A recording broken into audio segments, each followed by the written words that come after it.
Welcome back to the grim darkness of the 41st millennium.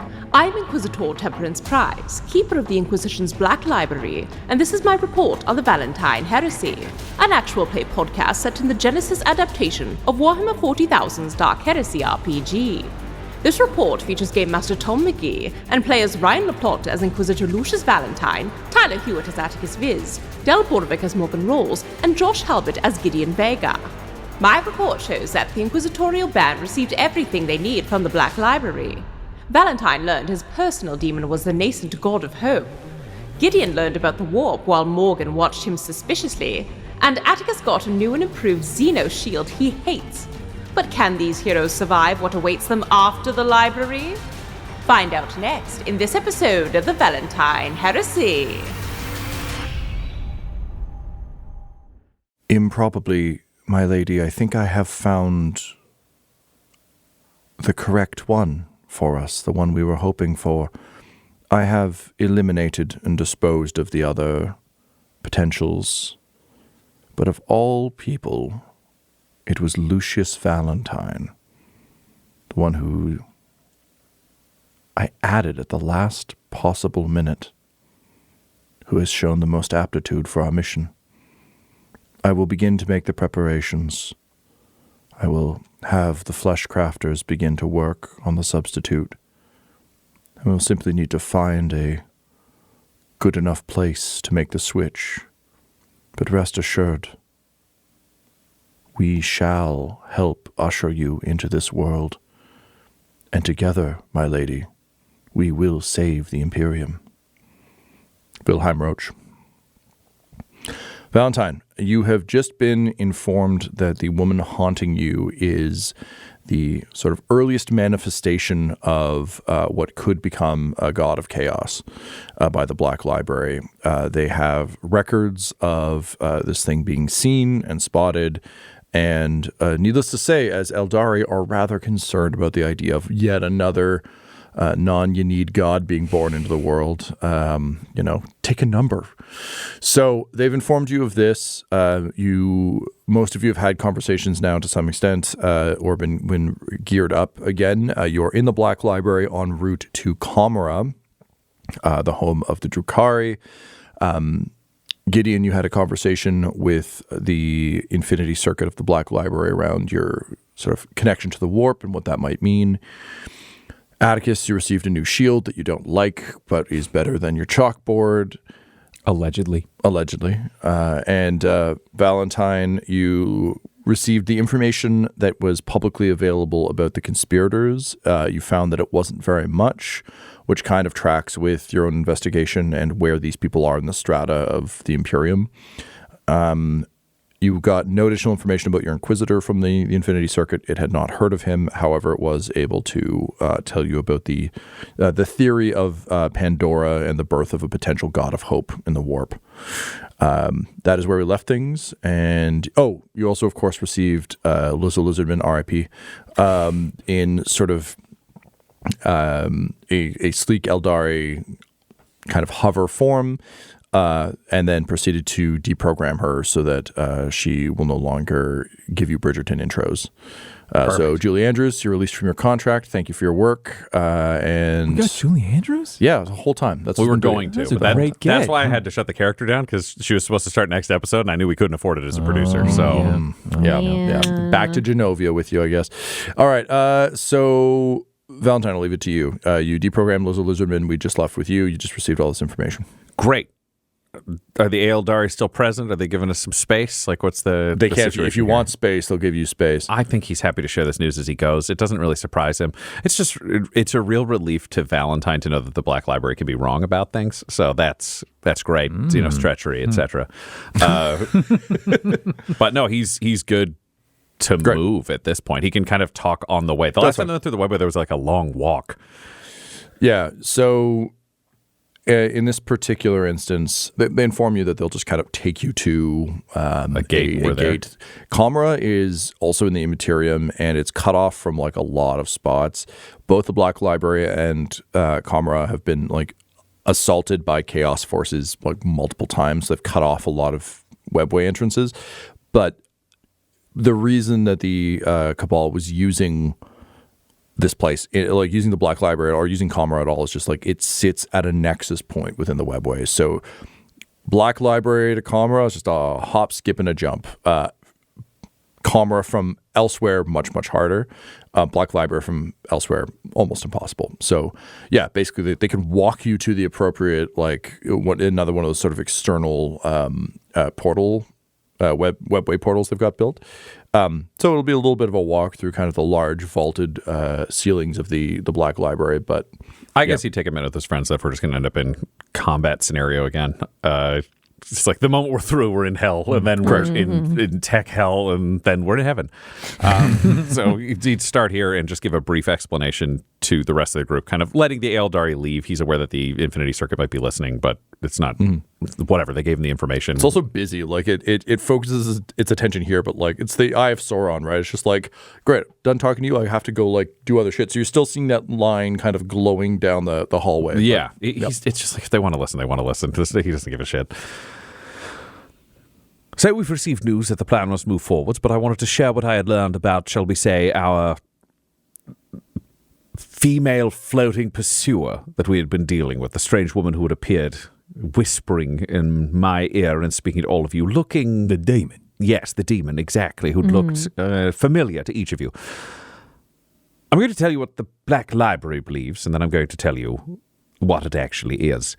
The Black Library seems to believe that this is a nascent god of hope in the warp, that it has been gaining some form of traction, that it has been attached to me perhaps through malefic or direct means as opposed to indirect means because of my own personal philosophies. I've explained them to you about generally staying in good cheer. This is an interesting conundrum, an unexpected conundrum, and ultimately an inevitable one. Because as we know, the true source of hope and logic in this universe is the Emperor. All positive emotions flow through and empower the Emperor. The only signs of hope that we will ever have a chance of seeing in our lives are the inevitability, joy, and holy light of an imperial saint, or ourselves during prayer if we are the lucky few to be answered. This demon is a siphon from the Emperor. Something taking power away from our Golden Lord. Another threat to the throne that must be defeated by ourselves. I will discover what I can of the relationship between this demon and myself, solely because this demon must be destroyed, scattered, damaged beyond recognition. We need to clear the path for the Emperor to gain all of his own power as possible. The Black Library seems to fear that the Imperium is going to become a hopeful place, which might be the most ironic concern I've heard in the short term, but theoretically, I guess it's possible to a degree. I know none of you know of chaos. I will not name the gods. I do not need to curse you with their understanding or brief attention. There are 4 primary gods. We have faced the forces of 2 of them. Green, gross; blue, crafty. There are... fought some world eaters. Oh, I mean, on the demon world. Like There's 2.5. There's also Forrest Pollard wanted to go back to the angry red ones. There is a 3rd, perverse purple, one might say. We're good. And Gideon having had the Infinity Circuit straight up named this to you as well. So I think a chill, like you just suddenly feel a little bit ill as he says that. And there are claimants to the throne. Demons exist under the aegis of these 4 gods, rising in power of their own. If they can take over or pervert something so great, they could theoretically rise to become a 5th, a 6th, a 7th. There's a pantheonic god numbers are possible. Hope is an interesting one.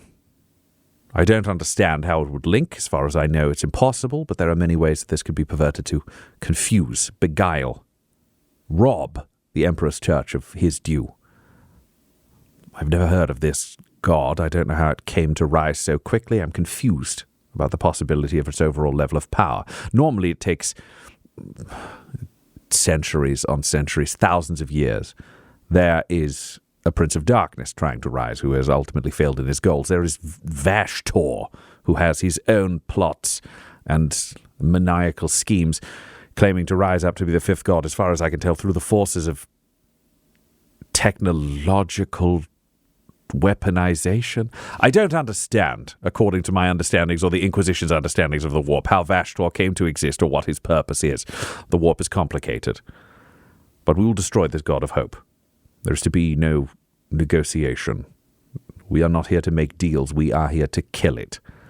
The one thing we will need to keep an eye out for on an ongoing basis are any holy weapons. My power sword had more effect than any bullet. But we may need to find something truly holy to be able to engage in this war, this combat, this new plane of battle. Well, we're not going to find a holy imperial weapon here, are we, sir? No. But I know that in Commorragh, however it is said, I don't need entirely to learn their language. They'll torture us to death if we try to talk to them. We need to go there. Obviously, we need to move with speed. We need to move through these locations. At the same time, Commorragh is a city where there are slaves brought and sacrificed of every known species, of every known type. Those with greater power, those with greater faith, those with greater anything are of greater value. There is a chance that there are religious figures, that there is somewhere where we could perhaps take a weapon that was once holy and has not been fully tainted by the enemy, a trophy of some kind that could become key to our survival. There's a chance we could find something holy on Mars, dedicated to the heart of the Omnissiah, for example. That could also serve. That cold, holy logic and steel can force back the demons as much as anything else. There's a chance on Terra. We could claim several holy weapons. The moment we can set foot anywhere near the palace, we are in a world of humanity's greatest hope and the center of the religion. It is not our primary focus. If it comes down to it, clean, cold, pure hatred and the armor of contempt, plus a fist, a sword, or anything else we can bear, may be all we have to bring. I hope for more. But keep your eyes open. She cannot be trusted. If you see the face of someone you lost, the briefest moment of hoping that this is real is what this demon is seeking. Do not give it that gift. She seems, it seems, sir, tethered to you here. Correct. If we leave, maybe that's just the end of it, eh? That would be tremendously convenient, and I don't believe in convenience. Should it occur, should it be so, excellent. I just thought maybe we could starve her to death by leaving, you know? Pack up all our hope with us. We will continue to move. And I will tell you, if we do manage to save the Emperor, if we do manage to end this conspiracy and she turns out to be uninvolved with it, destroying her will be the next quest. Destroying her will be the focus of my life's work and all of yours until it is done. But that would require the enemies of the Imperium to line up, take turns, and let us do things at our own pace, which they are famously known for not doing. That's why it's a fun challenge, and that's why the Emperor gave us this job. I'm the right person for it, and so are all of you. This is a good day. Yes, sir. And there's a cracking and splintering in the wall beside you, just as kind of like a sort of an arced smile cracks into the wall, and two like small eyes kind of burst out of it, and immediately like harlequins are fucking rushing in and shoving all of you aside and just pelting this wall with shuriken fire. And the circuit just says, "You will have to forgive us. It would seem there is a minor warp incursion. You have drawn her attention with your hopeful speech. We require you to leave as quickly as possible. This way." And the light just shoots down the hall. Interesting. Rinky-dink black library. Place is falling apart. A slab comes up as you walk and just trips you. See what I mean? Interesting, says Valentyne as we continue going where they're leading us. Yep. Did that inspire feelings of hope in you all? Do you know what? I don't know why I'm asking. It must have. Interesting. Interesting. When your mission is to save the world, how can you not have hope? Context. Gideon looks deeply confused. All right. And at that, you arrive at the warp gate. So, again, there's no pleasantries now because they haven't explicitly stated this, but there's this weird, like, we need them to stop this thing, but also they brought... You're being haunted. So by you showing up here, we are now haunted. So you need to get the fuck out of here before the little girl from the ring comes through the wall. Go die somewhere else, please. Or win. Either way, get the fuck out the library. So they lead you to the warp gate. And already, even just as you step out of the Black Library, you see those sort of dark shadows of the Sentinels just sort of shifting around the entranceway behind you, both to block you from going back in and to block anything inside from coming out. And the circuit says, you will find your memories of all of this somewhat vague when you leave. If you attempt to speak of the Black Library, the Harlequins will find you. We ask for your discretion. We have trusted you. You have trusted us. Let us maintain this fragile alliance as best we can. We understand that in future circumstances, we may be on opposite sides of a conflict, but in this at least we are united. We wish you luck, Inquisitor. We wish all of you luck. Destroy this god. Save your Emperor, I suppose, if you can. When your need comes, we will put in a good word for you. I thank you for that privilege and politeness. May I report to the Inquisition of the diplomatically successful engagement we have had here, the reasonableness of this? At your discretion, Inquisitor, we do not seek to have every, how did you say it, rinky-dink Inquisitor showing up at our doorstep demanding our secrets.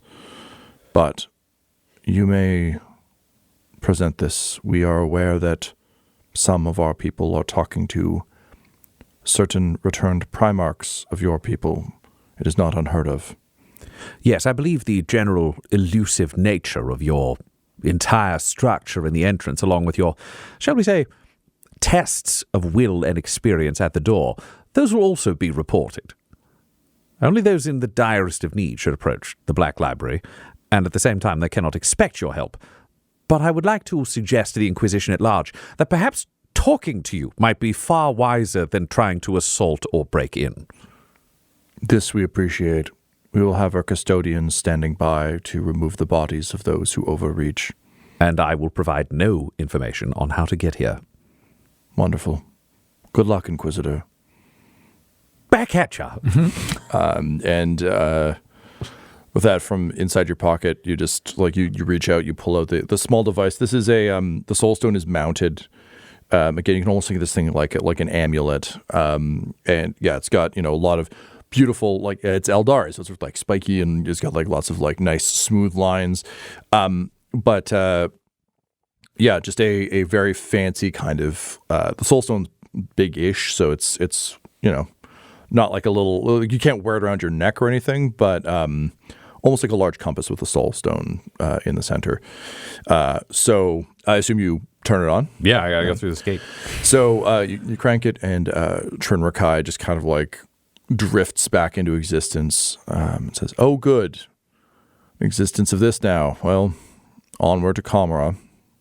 Yes, open the gate. Very good, my lord. And with that, like, the lines just like click up, the runes light up.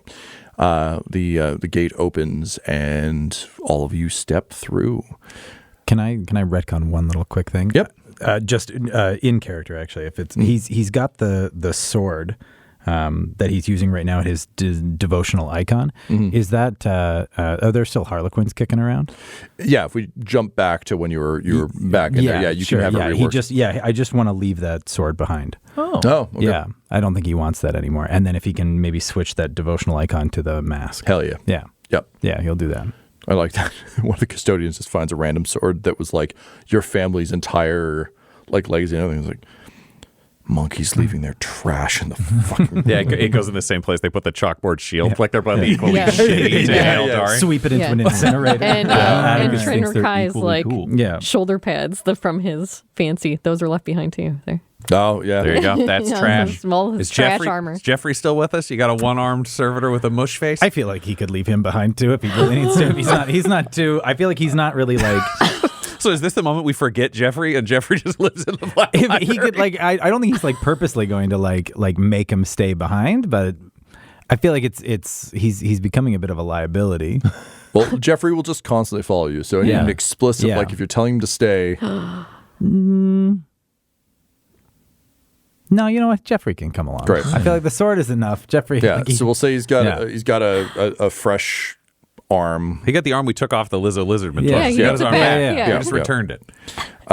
So yeah, he So he's still shitty. And then Bumbles- there's bumbles like along a after. bumbling idiot and an incredible Aeldari craft, same speed, right behind the group. yeah the Lizardman one just like turns, observes Jeffrey, and if a non-speaking entity could show contempt, and then just turns and drifts through. We've got a Wally Ava thing going on right now. You know, it's Yeah. Yeah. Yep. Valentyne gestures through. Attikus will go first, shield up. Okay. The thing, as they were walking up to the gate, Morgan would just combead to Lizardman and just say, "It's good to have you with us again, friend." Knowing that Valentyne told her to shut up, but she's in there somewhere. She just had to shut up. we are content to be receiving orders from you, Captain. Very good. And then Morgan's through the gate with everybody else. Valentyne will go through last, just closing the gate behind them with his Trinrakai compass. Trinracompass, as it were. So you step through the warp gate, and again, there should be more feeling to this, but since these are proper built warp gates, it's literally like stepping off a subway. It's just, you walk through, and all of a sudden, just the air, the thing that you notice more than any direct feeling is the smell of the air. You can smell the remnants of gunpowder, sort of like that cordite smell, explosions, recently exploded things on the air, but it's a very metallic and kind of industrial smell as you step out into Commorragh.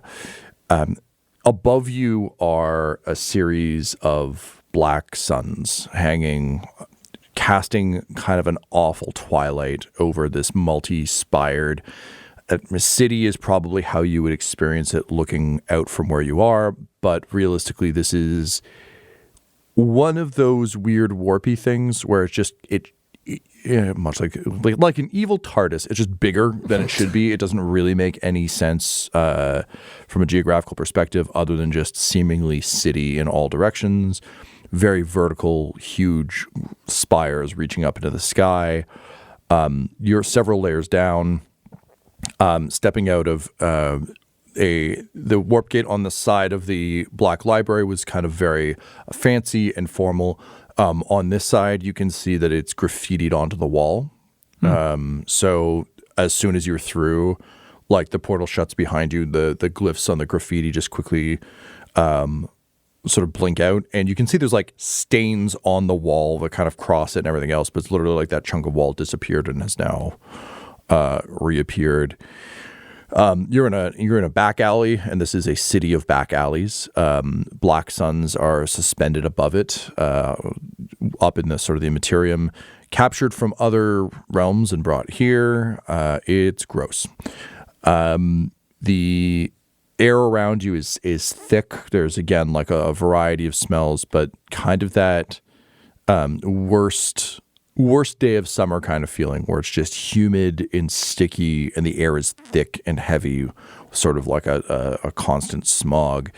Above you, you see a number of jet bikes kind of whip past with cackling riders and just a light kind of spray of blood hits you from a severed head they're carrying with them as one of them waves a blade.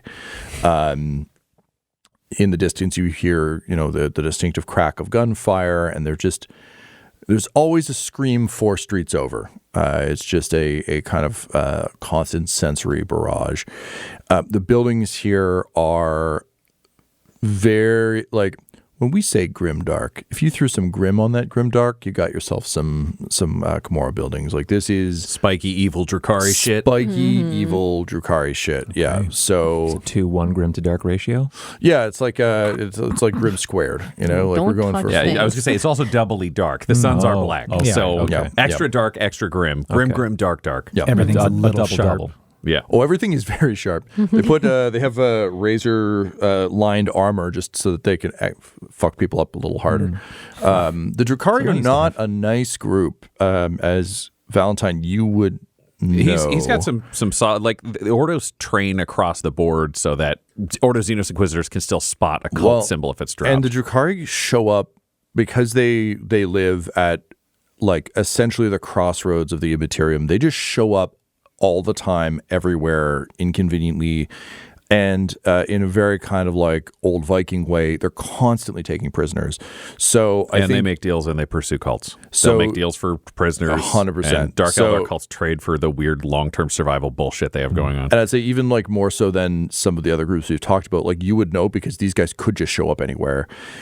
But what you would know is that they're sort of firmly held belief that the only way to kind of stave off Slaanesh is to feast on the pain and suffering and high emotion of their prisoners and each other. So, you know, obviously none of you came here with under any illusions that this would be a nice place. Weirdly, there's a grandness to this that is vaguely Greybridgian, but like in the worst, like inverted nightmare vision of particularly all the architecture is very like citadel-y and castle-y, and there's just like It's like going from traditional aristocracy to vampire aristocracy. that's it. Yes, yeah, 100%. So that's what you step out into. Again, like this is a massive sprawling metropolis, so you can hear action all around you. This is very much like a Terminator situation where the Terminator shows up in an alleyway and there's like life is still going on in all directions. And Trin in his compass says, again with just barely disguised displeasure, "My Lord Inquisitor, I would recommend that you hunker down for a moment so I can fill you in on some of the details of what we're trying to do here, but it would really not do to be caught out. You're lucky in that all of you look motley enough, and except for our one-armed friend here with his hastily scrawled aquila, most of you look like you could just be rogue traders or someone who mercenaries, someone who fits in a bit better here, but nevertheless, it's best not to be caught out. Your numbers are small compared to some of the raiding bands, so I would recommend ducking in somewhere for a hot second." Just closest corner. And Valentyne will give some quick orders to the group, just saying, we are not here to engage in combat, to be clear. We want to avoid it. We're here to travel and reach our ultimate goal as quickly as possible. We are going to see terrible things. This is as close to the hell that is the warp for those who are living. We are going to see Imperial prisoners. We may see torture. We may see arena games. We may see massacres. Anything we have seen before. The level of cruelty here is beyond anything you could possibly imagine. But the thing I need to make clear to all of you is we are not here to conquer this city. We are not here to rescue people. There are 4 of us. And those 2. Points to Jeffrey and Lizzo Lizardman. The most important thing is that we get to our goal and we move out along with that one. He points to Lizzo Lizardman. I should ask, would you rename, given that she is no longer a gossip columnist being controlled by a hedonistic Eldar, would you rename her or just continue to call her Lizzo Lizardman? I feel like with all the names of the other Servo Skulls and everyone kind of has all their them. old Okay, names, but cool. like whatever, like yeah. Yeah, I think Valentyne, for the sake of making it easier to say, would be Lizzo Lizardman. We'll be referring to you as L1. Very good, sir. L1. We keep L1 with us, and we make our way through. I'm going to speak. All of us can hear what Trin Rakai is saying. None of this is terribly secret at this point. The one thing I will request, Colonel. Yes, sir. The aquila on the exterior of your shield seems to be likely to draw heat, one might say. I would request you take out your chalk and inscribe as many prayers as you please on the interior of your shield, along with aquilas at this moment. And I take it you want me to wipe off the front then, sir. I would never ask you to do that, Colonel. I ask you to scrimshaw the interior. Very good, sir. An Inquisitor may need to move against the Aquila, or at least appear to, but I would never ask you to do that. Thank you, sir. Valentine's going to reach over and just quickly rub the arm on the front. But he's going to wait till Attikus is in mid-focused prayer on the interior of the shield. Trin? Great. Turns it to, like, speaker. Morgan, can you roll me a skullduggery to see if you can find an appropriate enough alley to hide in? Yeah, sure. I feel like this is something Morgan, be uniquely equipped for in terms of like... And yeah, she would be pre-scoping everything with Toby, but keeping him close and quiet. I just saw people flying up above. We don't want to interrupt any people flying We around. got head blood rained on us. Yeah, we so gotta be this careful. is difficulty 2. Okay. I'll give you a boost for this is... Honestly, like, this is far worse than the hive you were in, but like... Yeah. But honestly, even the moment we Same map, stepped different out, skin. it was like, oh, this feels a little homey. This feels a little exactly. hivey. Say, Attikus felt a little nicer about it too, I think. Yeah. Boost for Toby. Okay. And honestly, I'll give you a boost for the fact that you all look like a mismatched bunch of fucking weirdos. If Valentyne was wearing his commissar outfit, I think we'd be having a different conversation. Yeah. But I was going to say, Valentine's got the coat now, but he's losing the hat. So it's just coat and armor. It looks but much more normal. even the hat was like off. adjacent. You But know, he's it's still- the commissar we have at home. It's still going under. It looks Yep. like Imperial War veteran Yes, of question mark background. But Yep. Great. All right, I'm going to roll it. Oh, wow, it was so in my favor. Oh. 1, 2, 3, 4, 5 advantages and 1 failure. I had 2 yellow, 2 green, 3 blue versus 2 purple. Unreal. That's Jesus it, baby. Christ. That's Genesis. All right. So, Morgan, you quickly, using Toby, look for, again, you're feeling a little bit homey. You start looking around, but it's like down an alley, you see a gunfight. Down another alley, you see like a gang, tooling up their reavers. Someone is complaining about like an arm stuck in one of the intakes.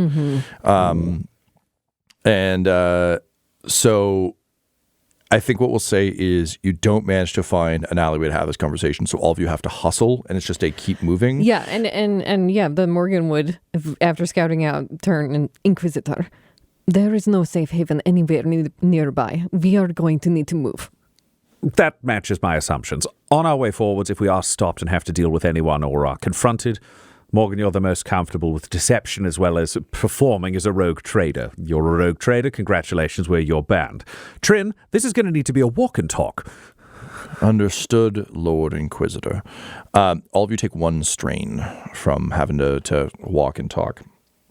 Trin, just as you're kind of like shuffling, and again, weirdly, moving is a bit easier because a lot of these scenes that are happening around you can be avoided if you're mobile. It's less like, we're going to hunker down. It's the predator-prey thing, where it's like you're moving so you're not as clearly like, we just arrived here. We don't know anything about this city, and I've got all this cash in my hands. Yeah, it's like we're moving and we're armed. Yeah, exactly. So you start to make your way through, and Trin says, as I said before, Inquisitor, I'm not entirely certain what has changed since my untimely death at your hands. I'm also not certain how long we were in the Black Library for. Time works a bit differently there.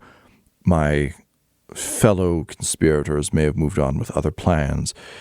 In terms of my contacts here, I can also only assume that they are still in place, but you have to investigate yourself to discover whether or not my warp gate is active the way we would hope it to be. How do we find your contacts? He is the Archon of the Cabal of the Bloodied Sand. His name is Davros Melantura.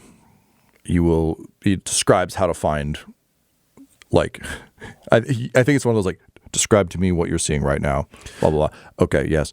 So he explains where to find him. There's basically a spire, you're not going into, like, downtown. You're not going fully into the heart of Commorragh. He's on the edge, and this is kind of where his cabal lives.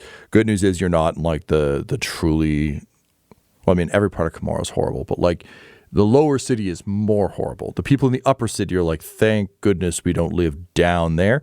You don't need to hang out down there. You'll be kind of on the edge. We're near the smaller kind of cabals and arcanates and all that. Yeah. So You're at the aspirational cabal phase, not the fallen cabal Oh my God, we can't fight them. They have 16 guys. We only got 12 guys. Yeah, exactly.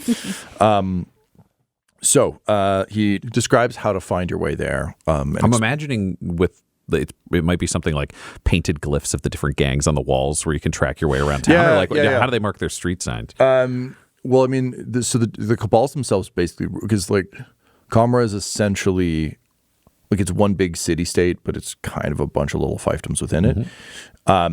So yeah, I think he could tell you like look for the insignia of the bloodied sand, both on like marked and like tagged, but also probably on signage. Like the Cabal runs that area. They've been around long enough, yeah. And like it's a little kingdom basically within.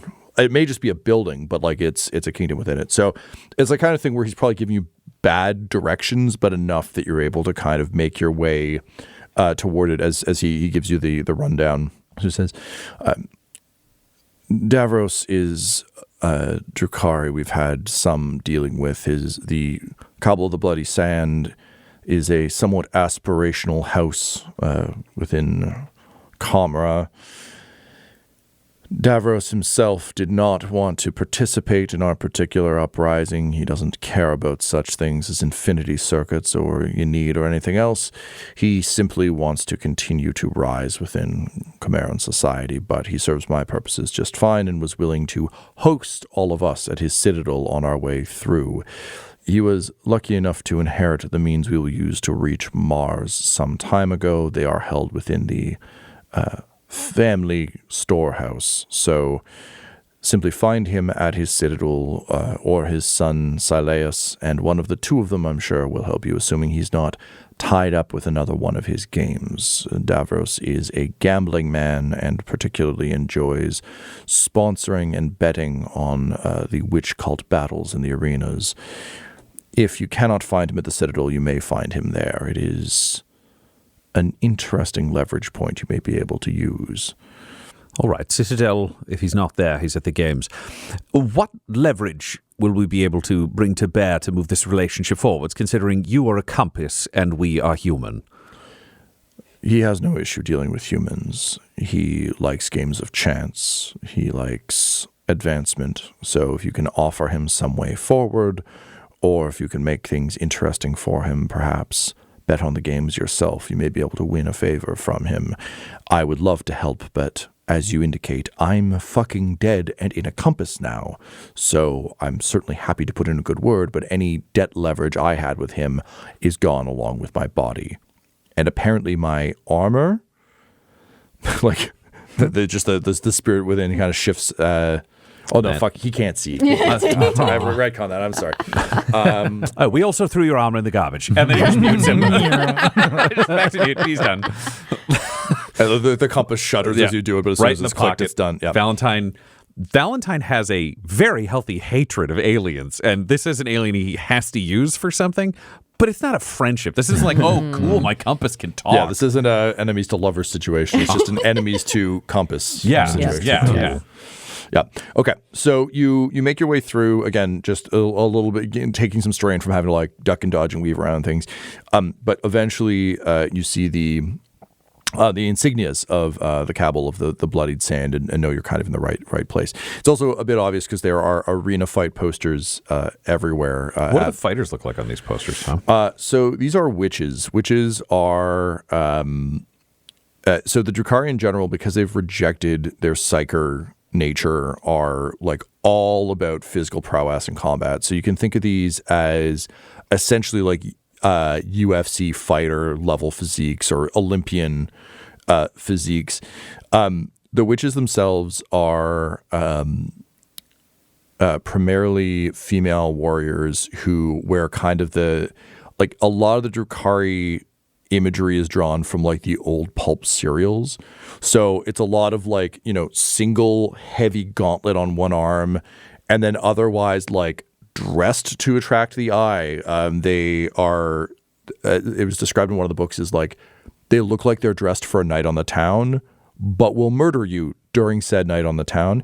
And you can see a bit of the way I always thought about this is a little bit like American Gladiators, where it's like, they're super jacked and they're super hot. They fuck you up but also they can fuck you. Like, it's that level of thing where it's, like the chainmail, chainmail singlets and shit. But somewhere between professional wrestling, Olympic athletes, gymnasts, and Red Sonja. Red Sonja is a pretty good pull, and like a roller derby. Like, it's that kind of level. You see a variety of weapons in the posters. A lot of them are like, witches in cool poses, usually eviscerating someone. But you can see a lot that seem to be part of the cult of the Jaded Blade. And can you roll me a perception, please, Valentyne, if this is kind of what you're investigating? Yeah. This is just he'd be picking it up to strategize before we enter the Citadel. Knowing that there's a betting man, he wants So, perception, difficulty 2. Okay. I'll give you a boost because that's what you're trying to do. Cool. All right, let's see what happens. 1 triumph, 2 success, and 1 threat. Okay, well, that makes things a bit easier. Okay, so you can see that the the Jaded Blade posters seem to have been posted over top of other posters, and the more you see, you're seeing like ripped down posters. The shreds of which seem to be the Cult of the Beckoning Thorn. And what's interesting is both seem to have the insignia of the Cabal of Bloodied Sand on them. But the Beckoning Thorn ones are older, a little rougher, and have clearly been recently postered over. Because you rolled a triumph, I'm going to say you straight up find a bookie who is on the street. He's a Drukhari who is missing both legs and an arm. But his other arm is jacked, and he's got a pistol like in hand, and he's sitting there. And as he sees all of you start to pass, like hand on gun, he like with a slight like Sideshow Bob stepping on a rake shudder, says in very janky Gothic, "You there, humans? You looking to get in on the action?" And he uses his pistol to tap the wall behind him. Valentyne will nod to Morgan, who's our rogue trader. Yeah. Okay, Morgan will walk up. We're interested in what's going on in the arena. Yes, it will be an interesting game indeed today.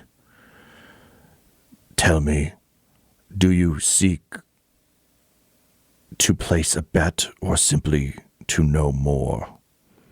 Information always helps to place better bets. Normally I'd make you roll for this, but someone rolled a triumph. Yeah, I would say Valentyne is innately shifted as he does some of his personalities to just being muscle over Morgan's shoulder. Like if he is a war vet who's just joined this band hired by a rogue trader, he's going to lean into the military training. And admittedly, this guy seems to he's not worried about this guy. I think it's more the environment. He kind of like shoots a weird look at Gideon because of the 4 of you. I guess, Morgan as well. Like, neither of you look super combated, but you've got a giant rifle. He just can't tell. I guess you're wearing the mask. I've got fancy armor, too. Yeah, are you wearing the mask?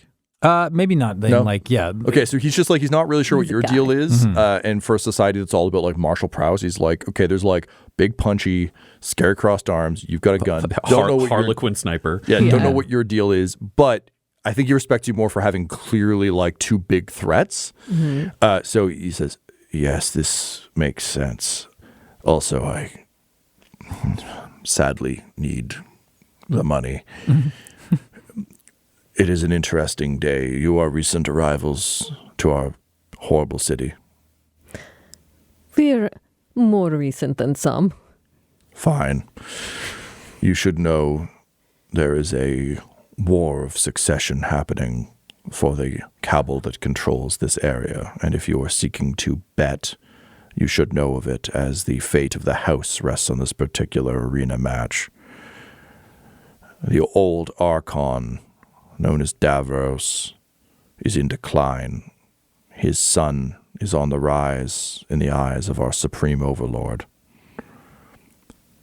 Both have wagered heavily on the upcoming arena games. The Cult of the Beckoning Thorn is Davros' favorite.